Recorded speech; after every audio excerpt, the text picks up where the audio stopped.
Halo Sobat Catur semua, selamat bertemu kembali. Di video kali ini saya akan menampilkan sebuah pertandingan yang spektakuler di tahun 1996, mempertemukan antara Vasily Ivanchuk melawan Alexei Sirov di ajang Hooghoven Switch-NZ. Dalam partai ini, Ivanchuk menampilkan langkah yang spektakuler. Ya, Menteri ke G7, pengorbanan menteri. Benar-benar langkah yang cantik, imajinatif, dan liar. Oke, tanpa berlama-lama, kita saksikan partainya yang fenomenal di masanya ini. Ivanchuk yang sebagai putih memulai permainan dengan D4.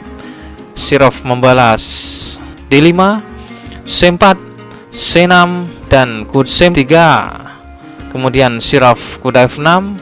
Ivanchuk lalu mengembangkan kudanya dan dibalas Sirov dengan E6, membuka jalur pengembangan gajah.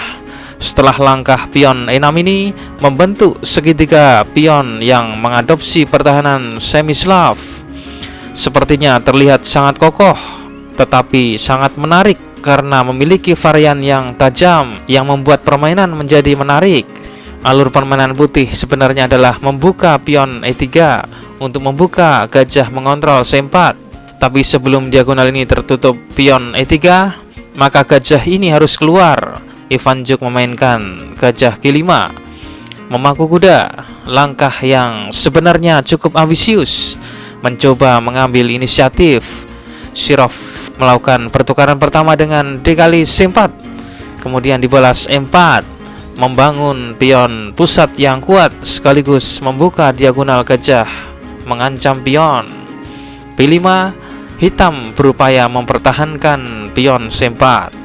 E5 mengancam kuda dan memaksa hitam memainkan H6, ganti mengancam gajah. Setelah Ivanchuk memundurkan gajahnya, Sirov bermain G5, kembali mengejar gajah. Di sini Ivanchuk bermain berani, kuda pukul pion dan balik dipukul pion, dan gajah mengambil. Sekarang praktis kuda ini di tangan putih. Hitam membalas kuda D7 dan E kali F6.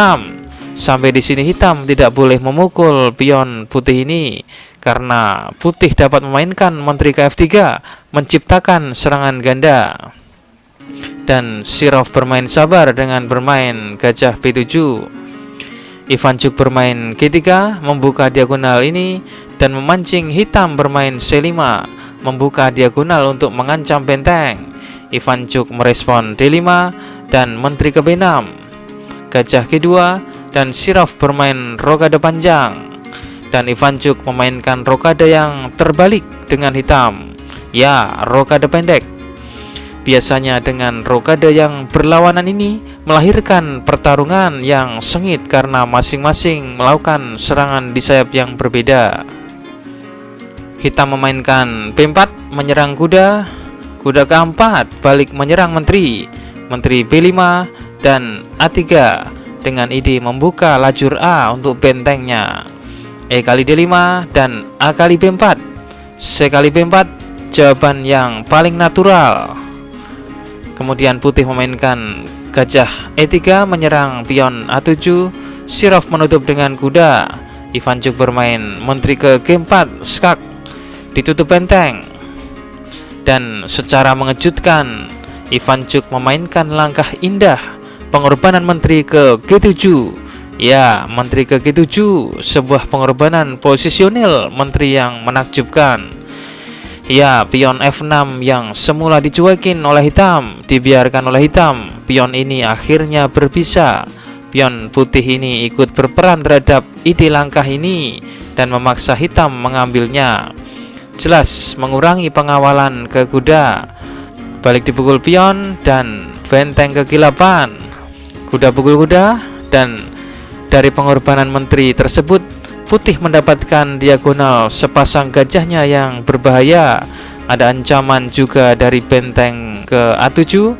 Selain itu, gajah putih dapat ke D4 mengawal pion G7 yang membuat hitam membutuhkan banyak tempo untuk mengurusi pion G7. Apa yang akan diperbuat Sirov tentang posisi ini? Sirov memilih jalur permainan D4. Hitam bermaksud mematikan sepasang gajah putih yang kuat. Gajah kali B7 skak, balik dipukul benteng. Kuda kali B7 dan menteri ke B6. Jelas hitam ingin memukul gajah daripada kuda, karena bila gajah ini hidup, dia akan melindungi pion G7 yang akan merepotkan hitam, dan hitam akan memboroskan tempo hanya untuk sekedar mengurusi pion G7. Gajah kali D4 dan menteri kali D4. Benteng F ke D1 mengancam menteri, menteri kali B2 dan kuda ke D6 skak, raja B8 dan benteng D ke B1 mengancam menteri, menteri kali G7, benteng kali B4 skak, raja C7 dan benteng ke A6 membackup kuda. Sekarang putih mengancam benteng B7, menciptakan ancaman mat, memaksa hitam untuk melakukan pertukaran benteng. Benteng kali A7 skak, raja tidak dapat lagi membackup benteng dan gantinya memukul kuda. Benteng pukul benteng dan menteri ke G4. Hitam mengancam draw dengan skak abadi di D1. Benteng D8 skak, raja C6, benteng ke A1. Sampai di sini hitam menyerah. Hitam hilang sudah kesempatan memainkan skak di baris pertama.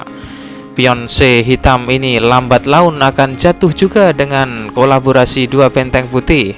Dan jika kemudian terjadi pertukaran dua benteng dengan menteri, maka putih akan tetap menang karena 3 pion lawan 1 pion. Oke sobat catur semua, menteri ke G7 benar-benar mencengangkan, benar-benar langkah yang cantik, imajinatif dan liar.